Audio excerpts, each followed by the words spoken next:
I'm here today talking to one of Dublin's greatest ever footballers, Kieran Duff, Fingallian swordsman. Nice to talk to you, Kieran. Likewise, pal. Kieran, you grew up in Balheary. Yeah, Balheary was the homestead, the 7 cottages down in Balheary, and I suppose a little bit outside of Swords, even though it's in the parish of Dunnabate, but I always class myself as from Swords and that. Sure, yeah. And when you started interested in sport first, it was soccer rather than Gaelic, was it? Yeah, it was only really when I reached the age of 13 that I got interested in Gaelic football. From a very early age, I think you go back to 1970, which would have had me around 11ish. The first match I remember seeing was the Chelsea-Leeds FA Cup final. I think it was at Wembley, and it went with a replay, and I think Chelsea won it in a replay. And that's when I got my first out of interest in soccer, that type of thing. And then from that time, then I joined Swords Celtic and started playing with Swords Celtic. And it was really only when I reached 13, Dublin won the All-Ireland, obviously. In 74. In 74, so that was the key then to play Gaelic football. Yeah. You're always associated, I mean, apart from being a swordsman, with Fingallians. Was it at school you started, or did you join Fingallians itself? Again, it was basically through school and Swords Celtic, because a lot of the lads that had played with Swords Celtic were playing with Fingallians underage, and while I was going through national schools in Cullenkills, they were always trying to get me to play Gaelic in the school, but myself and another chap from Swords, Donald Martin, was my best mate. Two of us just played soccer, and we knew nothing about the band. Well, I certainly knew nothing about the band that was there years ago about playing different sports, but soccer was my game at the time, and the Finns were always at me to play Gaelic, and the lads that I played soccer with, and I kept saying, no, I'm a soccer man, and kept it going until I think the last year in 6th class we said, sure, look, we play Gaelic this year and see what happens. Have a gig at it, yeah. Yeah, so I played with Finn. So they'd always been looking for me to play from 10, 11, 12 age group. Yeah. And, I mean, like everything else you did, meteoric. I mean, you hit the senior team when you were only 16. Yeah, pretty much. I suppose I was big for my age, and I had no fear of me, if you know what I mean, because, again, you go back to the Swords Celtic days when I was sort of 12, 13, 14, whenever the lads were short, now we're down in Balheary, opposite the house. So and whenever the team was short, whether it be the first team or the second team, they used to call over to the house and just get me to make up the numbers if they were short one man or short a sub. So I was playing soccer, the adult teams from probably 12, 13. Then, of course, I started playing the Gaelic around that time as well. So I was a big lump of lads. I started basically playing. I was playing nearly every age group, like under 15, 16, minor, 21, senior. Well, I think it was another year or so before I played senior. Yeah. But then around 15 to 16, I started playing senior with Finns. Yeah. And how did you come to the attention of Dublin selectors then? Because you played in the 2 minor finals in 78 and 79, did you? Yeah, I played in those 2 finals. I suppose initially, Probably because I was playing senior football at 16 years of age. That would have been where I got first attention, for the minor team. Yeah. And again, I suppose I was playing centre field. Even at that age, I was playing centre field with the senior team, and I had a carefree attitude. I didn't care, got stuck in, and had no fear. And I suppose back that time, if you performed and played against Vincent's, and you got recognised against Vince, that's where, you got recognised. You came into prominence. Yeah, and I remember playing one senior game against Vincent's out there, and obviously Busterlini was the manager of the minor team at the time, and obviously I impressed or whatever, and that was basically the kickstart. But as you say, after being to the 74 All-Ireland and all the hype with Heffo's Army, it must have been fantastic for a chap your age then to find yourself wearing a Dublin jersey. Yeah, it's amazing. I hadn't really watched an awful lot of Gaelic football prior to that, if you know what I mean, on TV, or probably because I was always out on the streets and kicking ball and doing something. And when I seen Dublin winning the All-Ireland in 74, beating Galway, and I don't mean the razzmatazz, but the support and the thing that went with it. Sure. I just said to myself, that's something I want to do. And I said, I want to play for Dublin. And that when I say I set out to do that, and you know, obviously being big from my age and playing senior at an early age helped in that. But certainly Dublin winning 74 was the kickstart for me for playing Gaelic football. Yeah. And we mentioned the minor finals. The first one was 78, that was Mayo. That's right. And then you won in 79. There were some great players on that team that went on, like yourself, to have great careers. You know, there was lads at different stages. Like myself, I suppose John O'Leary and Barney probably were the three that, you know, went on to probably play 12, 13 years for the county. Yeah. Then you had guys like Vincent Conroy, Mick Loftus, Kieran Griffin then was the year before from Rowlerstown. You know, you had Pat Canavan who went on to play senior as well. Yeah. So probably myself, Barney and John were the three that sort of stayed at it a hell of a lot longer. Yeah. I remember talking to Michael Carruth when he was saying that he won the Olympic gold medal. He said what made it even better was beating a Cuban in the final. That was the Irish came from. I mean, Kerry. That Kerry team you bet in 79, that must have been a great satisfaction too. I suppose you probably wouldn't really at that time. We didn't, well, of course the Kerry thing didn't come, you know, was around that time at senior, but we probably didn't appreciate it, you know, because we're only 17, 18 and you're in a minor final and you think you're, but that Kerry team we beat, Tom Spillane and Ambrose O'Donovan were on it. They're the two main prominent fellas now that I can remember from that who went on to have good careers, great careers with Kerry.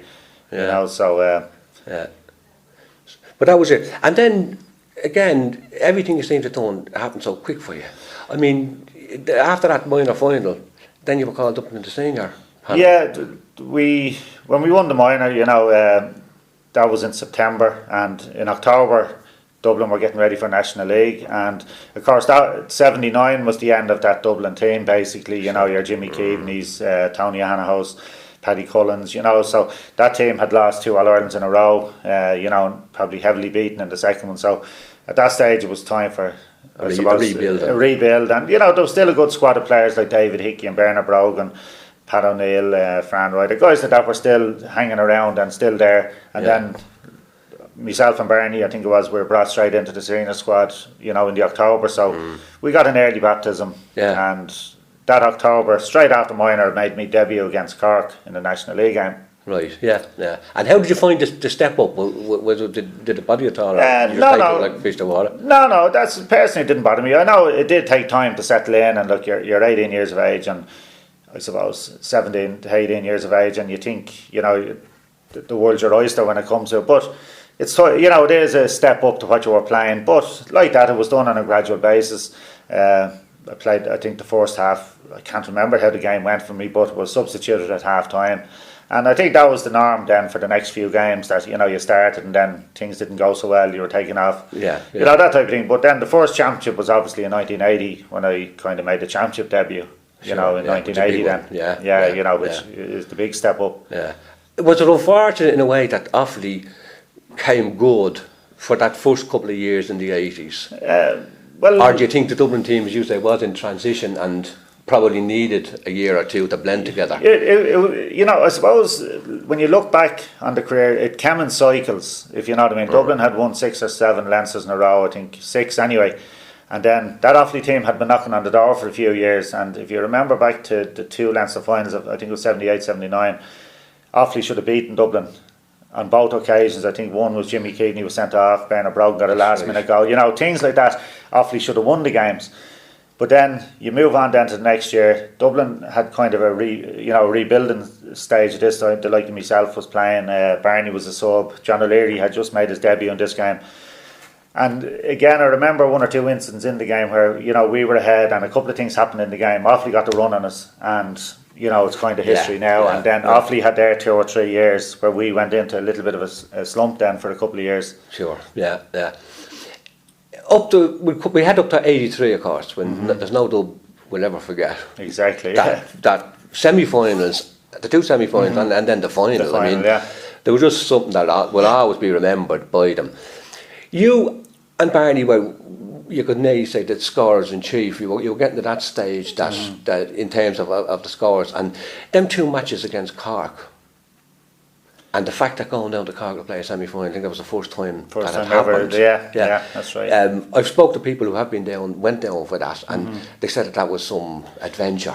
Yeah, I think, and you hit the nail on the head. It was the first time, I think, ever, an All-Ireland semi-final, of that calibre, that stage of the competition was played down the country, where Dublin would have played in Tullamore and, in Kildare, in normal run-of-the-mill Leinster Championship matches. Yeah. But for an All-Ireland semi-final to be played down in Cork, and I suppose the other added spice to it, for me anyway, was, and the Dubs in particular, obviously they don't get a chance to travel and spend an overnighter, where the Dubs love to travel and have a night away or 2 nights away or whatever they want. But I think the fact that we were lucky to get a draw the first day against Cork, we were 5 points down with a couple of minutes to go, and Barney stuck the ball in the back of the net, so we get a draw. But straight after that game, the first announcement that came out of that game was Frank Murphy, the secretary of the Cork County Board.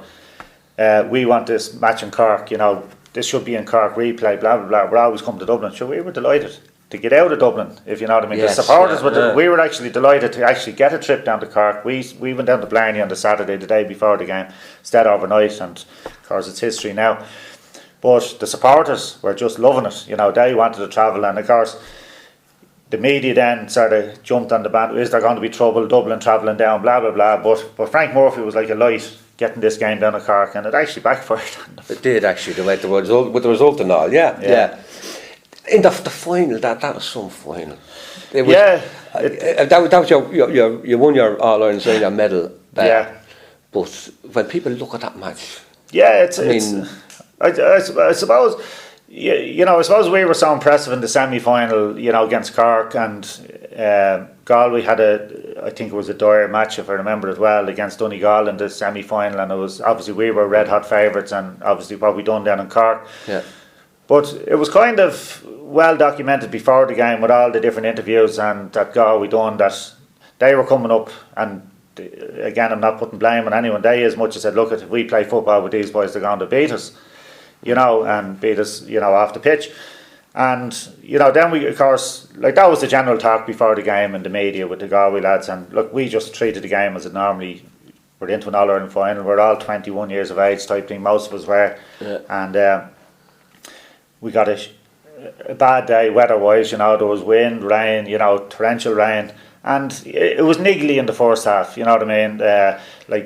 Again, not laying blame, but there was a few belts thrown at us, you know what I mean, in that game that went unpunished, that type of thing. Then a couple of little incidents happened in the first half, like Brian swung back an arm and happened to hit, he could have hit thin air just the same as hitting Talty's jaw. And obviously the Ray Hazley and Tomas Tierney, and both players didn't strike. It was the guy we centre back that actually done the striking, so things like that happened, and he had struck Joe McNally earlier on in the game, and there was a lot of niggle going on, and then I suppose again, not laying blame, the referee wasn't strong enough. He reacted to the first thing he's saying, and hadn't done a big game prior to that, and of course the referee reacts to what happened in the first half, all of a sudden. And then second half, same thing, the guy marking me was pulling and swinging out me, and I swung him to the ground off me back, and like I walk over the fella to give him a tip on the shoulder I walked over and like giving him a flick with the outside of my boot to tell him to get up off the ground. But as he was sitting up, it looked actually 100 times worse on television than it actually was. Yeah. So the referee didn't actually see the incident, I know that for a fact, but I'm standing over a fella, the crowd reacted, and of course I'm standing over a fella, much as a matter driving the boot into him, and of course I get sent off. And things just happen in games that there's no reason for it, or why did it happen, and of course it looked worse than it actually was on television, and you put all them together on a bad day, a niggly day, and Dublin went on to win it with 12 men, which was phenomenal. It'll never happen again. Never. I remember sitting on the sideline for the last 15 minutes and just looking at what Galway were doing with them 2 extra players.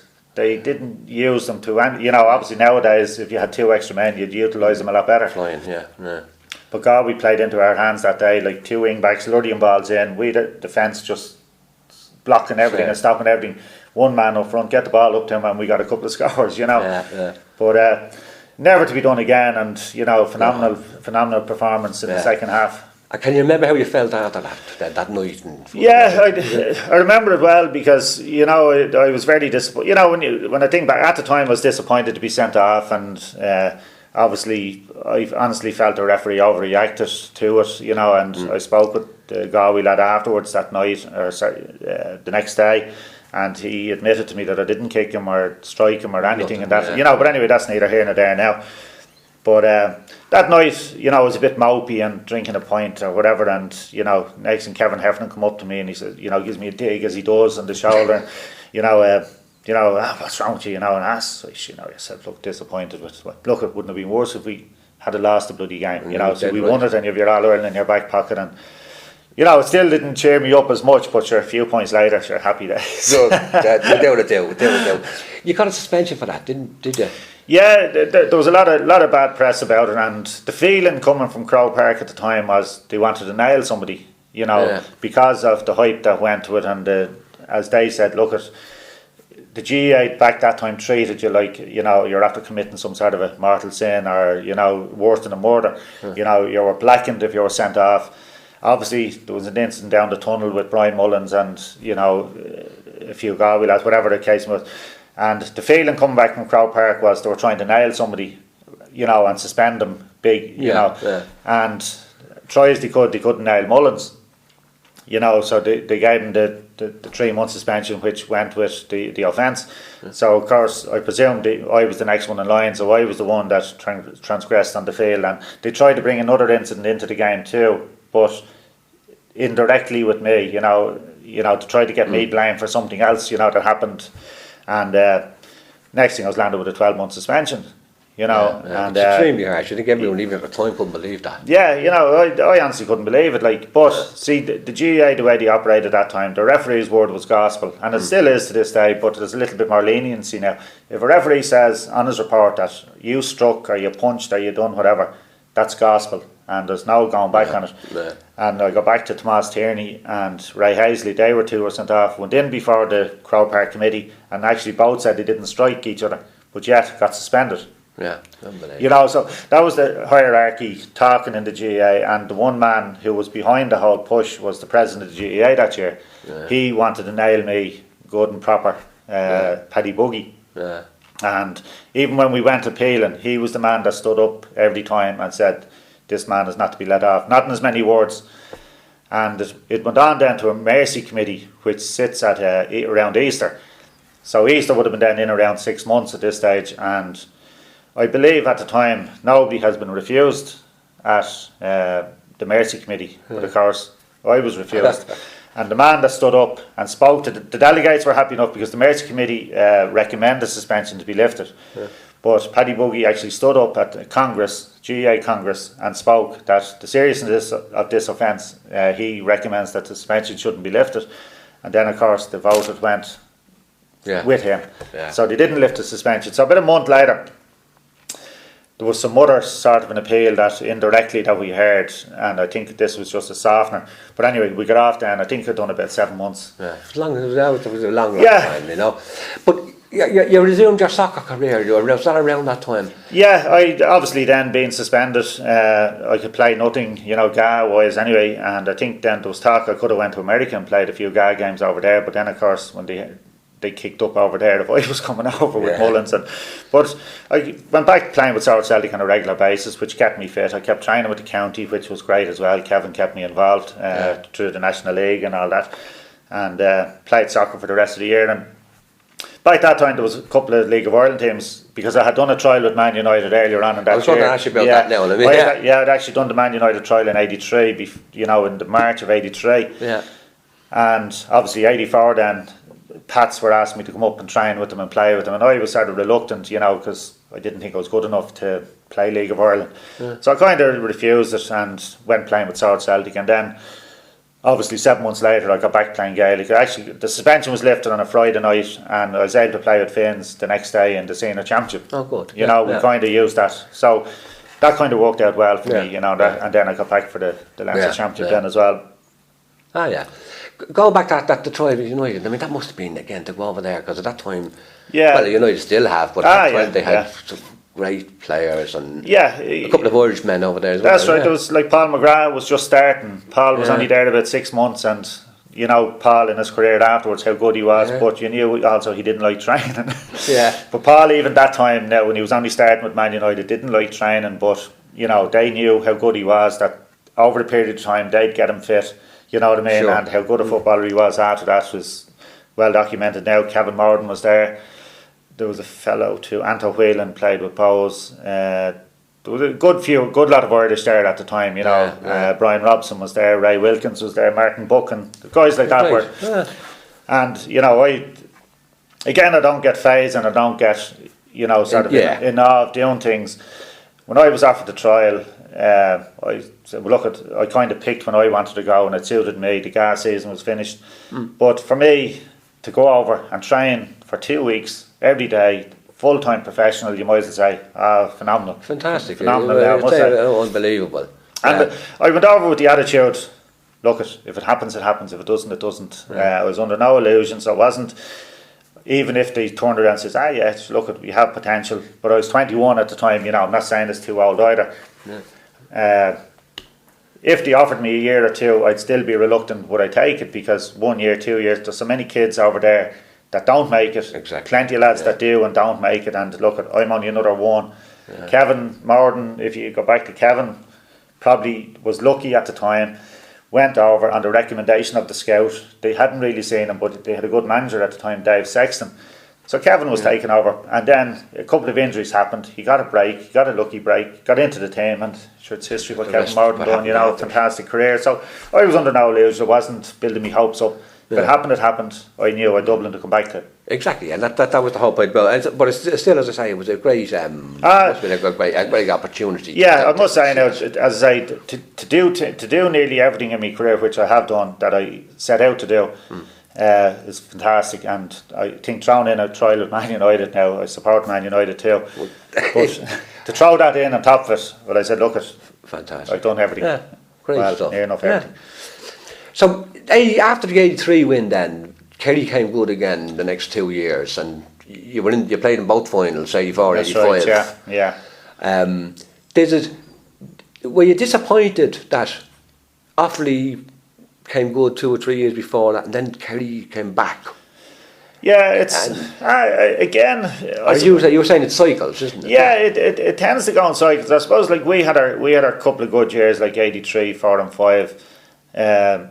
You know, I suppose, you know, when you talk about Kerry, if you look back on the 2 years Kerry lost out, '82 and '83, each time there were last minute goals that done them, if you know what I mean. '82 was the famous Seamus Derby goal. In the Munster final in '83, I think Cork got a last minute goal, or there was some controversial thing at the end of it. So ultimately Kerry could have been still going. We mightn't have won in '83, you know, like God knows what could have happened. So Kerry come back in '84. We had the basis of the same team, Anton O'Toole and Brian. I think Brian's loss with the accident was a massive blow to us, you know, because he wasn't going on full throttle. Of course, like he was phenomenal to come back from the injury and the accident that he did have to win it in '83. But as he got older in the years, you know, obviously he wasn't, you know, as dominant as he was, you know.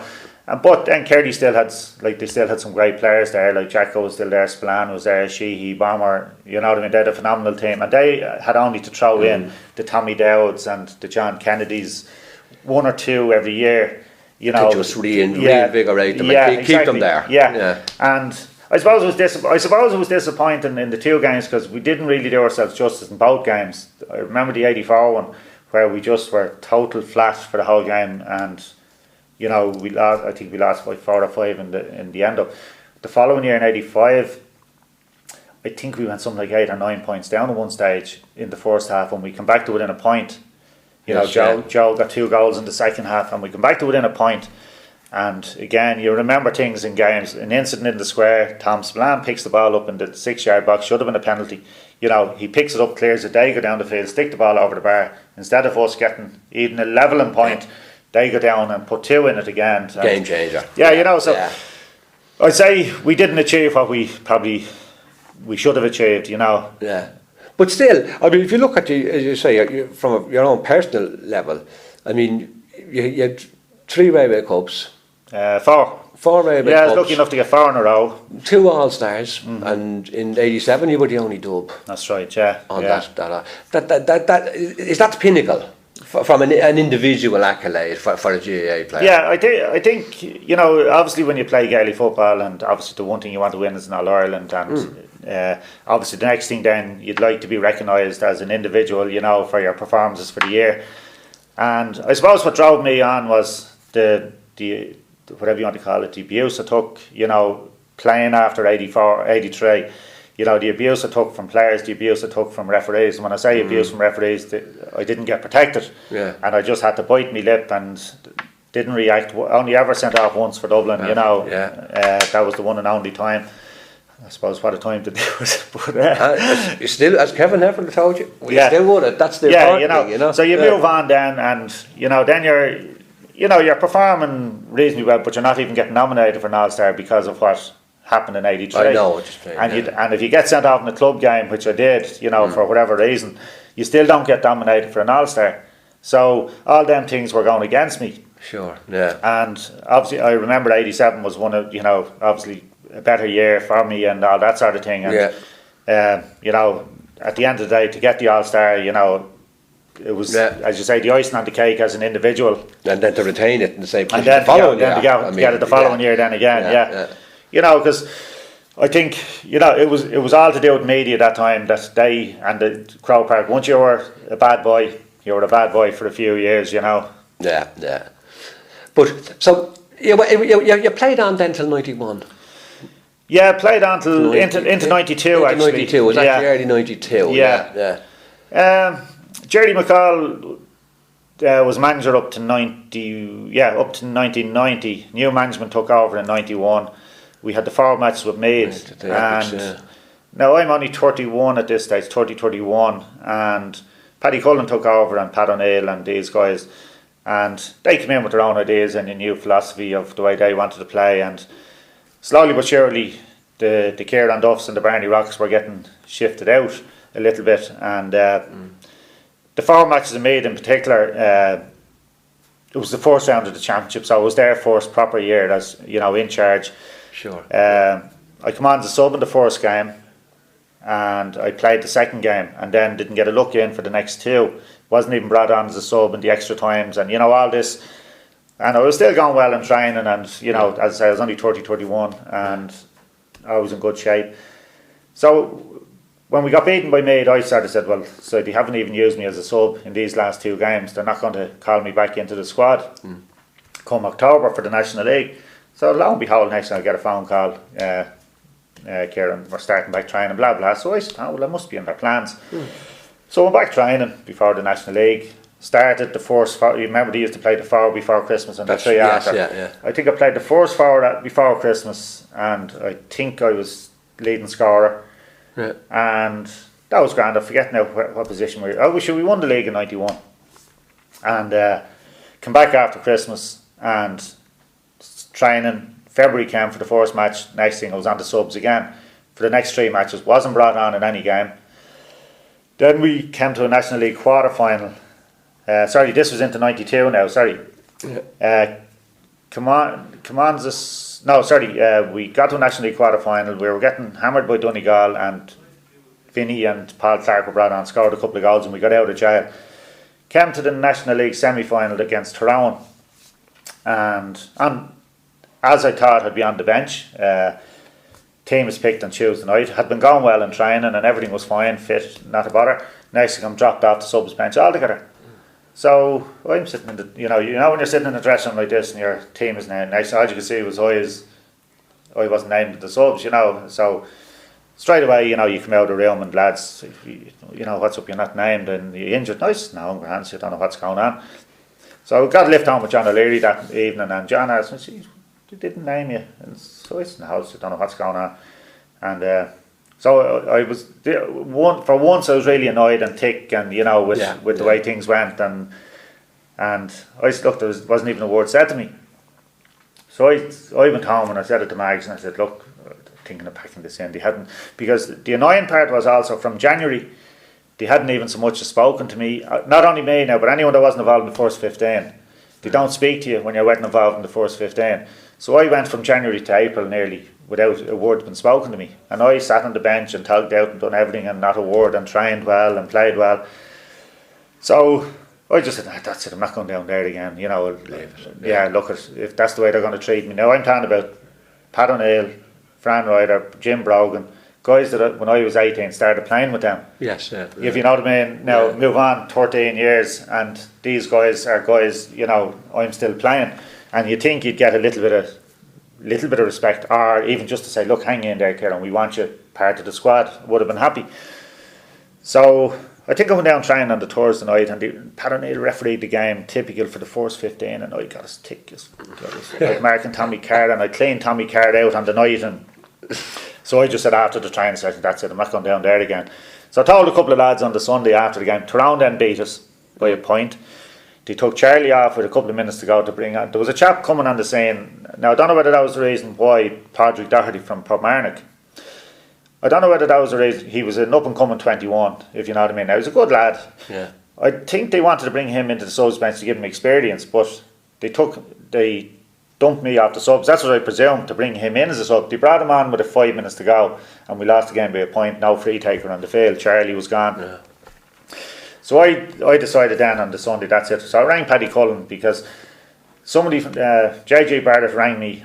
You remember JJ Barrett wrote for the Evening Herald? Yes, Kerry man.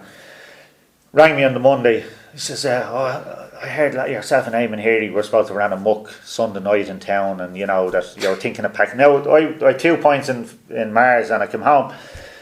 There was a rumour going around that I had blown a fuse and blah blah blah. So JJ rang, and I said no. So I only told a couple of lads. So I heard that you're packing it up, and JJ was don't pack it in and don't this. I said look it. So I said look, what I do, I better ring Paddy Cullen and just discuss it with him first before it gets in the papers. So I rang Paddy and I said, look Paddy, so I don't know what was going on, but so it doesn't look like I have a future, which is obviously is you don't think I have. And I said, look, there's something after happening in the last couple of nights which didn't happen. It's in the media. I don't used to hear it. I was telling 1 or 2 lads that I'm thinking of packing up. There was also an incident that's supposed to have happened but didn't happen. So I said, look, the best thing I can do at this stage, and I'm opting out of the panel, and I used the words opting out of the panel. Yeah. So I was leaving the door open. Yeah. I said, all right, and he kind of paused and I said, well look Paddy, so I've been thinking of this for the last few weeks because obviously I don't seem to be part of your plans or whatever, and I said, look, the best thing to do is step down for a while, and I'll opt out. And I said, look, I wanted you to know first before you read the paper tomorrow or whatever. So Paddy just said, look, thanks very much for letting us know, the best of luck to you. And that's basically the way I finished my career with Dublin.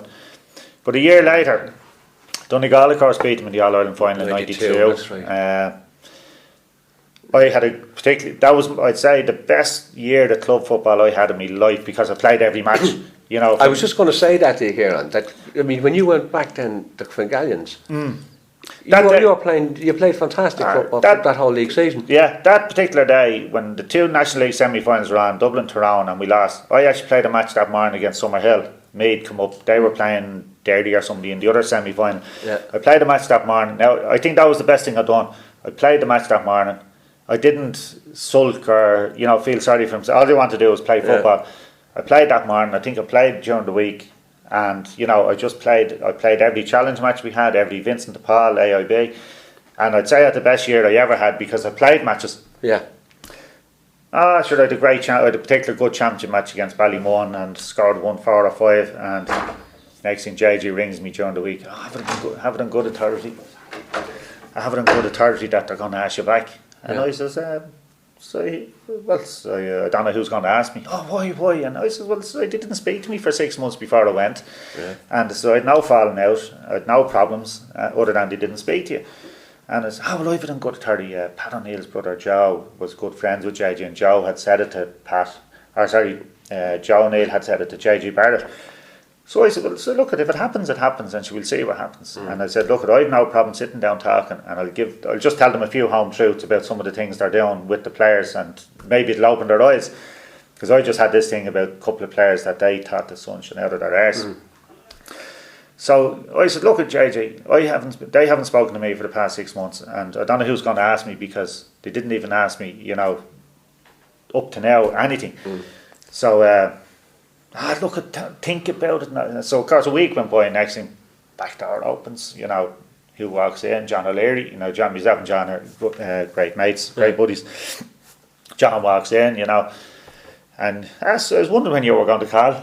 You know, what do you mean? And you know, I believed there was going to be an approach for me to go back onto the panel, and so look, you know the story with me. I'd now fallen out with Pat O'Neill, I'd now fallen out with anyone. Yeah. Why didn't they come to me themselves and sit down and talk and let's see what's on the table? And I said, well, they more or less just said, look, call down and see is he interested. So that's exactly it, John. If I'm interested, then they'll talk to me. Why didn't they come down? So I looked at John, I said, look, the best thing for me is to stay out of it. John was captain. You know, fair play to John now, as he's my young one's godfather and my missus, one of his kids' godmother. Yeah. You know, I've been knowing John since he was 15. I said, look, John, they hadn't got the balls to ask me, they got you to do it. And I said, look, if they haven't got the decency to come and talk to me themselves, I said, look, I've no problem with it. And obviously they have. So I said, look, and she said, look, well, fair enough if that's your feelings. So that was it. And that was it. You know, there was one approach half-heartedly made to bring me back, but like I was sort of the opinion, well, look, if they can't come and talk to you, like I'm a guy that was 18 years of age, started when they started playing or finished playing. Yeah. Because Pat and Fran Ryder and all these guys played in 81, 2 and up to 83. Yeah. You know, and David Hickey would be a very good friend. You know, David was playing that time. John McCarthy. You know, so you move on. Of course. Yeah. You know, you move on to when I'm in my 30s and they're in their 40s. Yeah. You know, that's what disappointed me with Pat O'Neill and that. Yeah. You know, Yeah, you know, so that's, look, I know, and actually I didn't regret packing up, even standing on the hill against Donegal.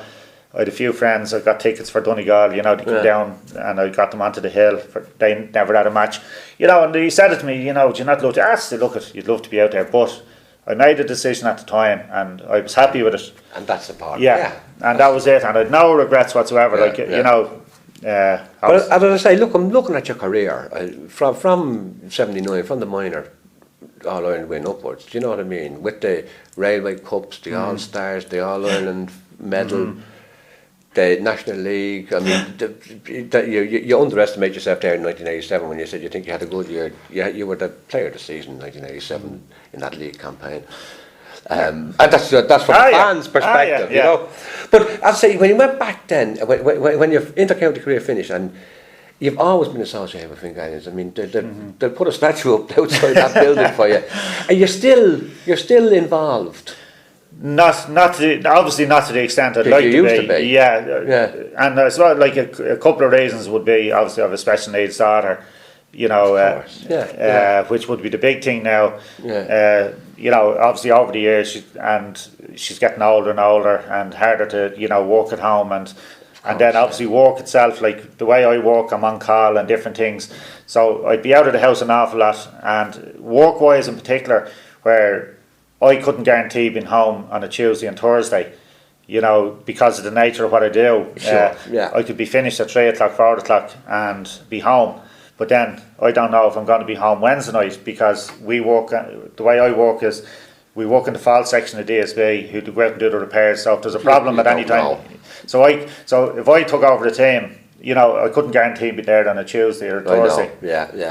And then as regards to home life, you're talking about a Sunday morning. You know, as I say, my daughter's at 19 now, so you know, going back through the years when she was 15, 16, you know, Sunday morning you'd be going out of the house at, you know, 9 o'clock in the morning. You wouldn't be back till 2 or 3. You try to do as much at home as possible. Of course. She goes in for respite on Sundays, so you're there to give a dig. Okay, if I have to walk, I walk. That's different. But as regards the sporting thing, it takes it over. You know, and it's not fair to sort of to be going back looking after the team. You know, when no, as you say, you can't give it. You're not going to give it. I'd never do it unless I could give it 100%. So, but I still go down for a pint on on a Sunday night. I'd go for a pint down there, and Thursday I'd go down and meet a few lads and have a bit of a chat. And of course, The stint you had a stint with Pillar Caffrey and as part of the management team there for 3 or 4 years in 2000.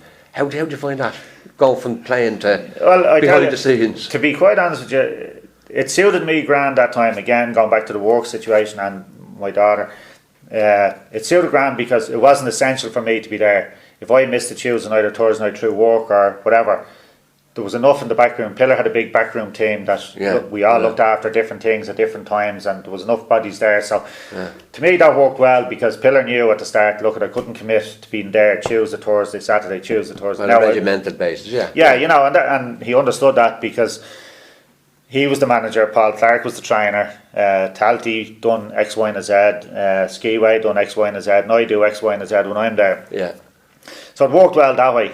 Because if I wasn't there this Tuesday, well, it wouldn't matter. Yeah. Because there was enough bodies, and if Talty wasn't there next week, I'd be there. So there was always enough bodies to look after. But to me, it was the best experience ever. Outside of playing, obviously, to be actually involved in. I didn't realise how much goes into organising a county team. It's only when you're there. It's only when you're there that you realise what you have to do for different groups of players, 30 lads, 40 lads, whatever you're dealing with. To me, it was the next best thing to playing because now you're preparing the elite lads that are playing for the county. You're coaching them. You're looking after them. Everything. That type of thing. And to me now it was the best experience. Outside of obviously. And that team were unlucky, weren't they? I mean, again, in a couple of games, things didn't go right for them. Unfortunately, we didn't achieve what we were capable of achieving. Like 1 year against Mayo, like we met Tyrone just as they were coming into their prime. That type of thing, and it was a little bit cleverer, cuter. That type of thing done us on one occasion. Then we should have beaten Mayo, but again, whatever you want to call it, naivety, whatever. We went out and played a game of football with them. We weren't clever enough to shut it out or whatever. You learn as you go along. Of course, yeah. And then the next year, Kerry beat us in a classic. Kerry beat us, but we got back to within a point of them. And then of course the following year, last year, Tyrone beat us again. So. Yeah. But you feel sorry for the likes of guys like Kieran Whelan and Shane Ryan who Trojan worked for us at the time, and two of the best midfielders in Ireland. As a pair at the time. Yeah. They go out of the scene, and then Dublin win All Ireland a couple of years after that. Yeah. But that's personally now there guys like that I feel sorry for that. We didn't win an All Ireland in that era. I know, and I suppose it just reinforces the whole thing about the All Ireland, your All Ireland medal in '83. I mean, there's so many fellas who put their whole careers on the line. Exactly, it's the commitment they give, and they don't. Yeah, it's like people don't like a lot of supporters just land in Crow Park and think the players just land there as well, but it's only if you go behind the scenes and you see look at what Donegal done this year. You know what I mean? Phenomenal what they done. In the space of 2 years. Every county is doing something similar. Yes, Okay. Everybody thinks they're going to full pelt and doing whatever, but only one team can win it, and only one team can get the breaks and the luck that goes with it. So everybody goes out with the same intention at the start of the year to train hard and to work hard and to play football. Only one team can win it in the end. That's it. Yeah. Well, listen, Kieran, it's been a pleasure talking to you, and thanks very much for no problem at all, Paul. Delighted to talk to you.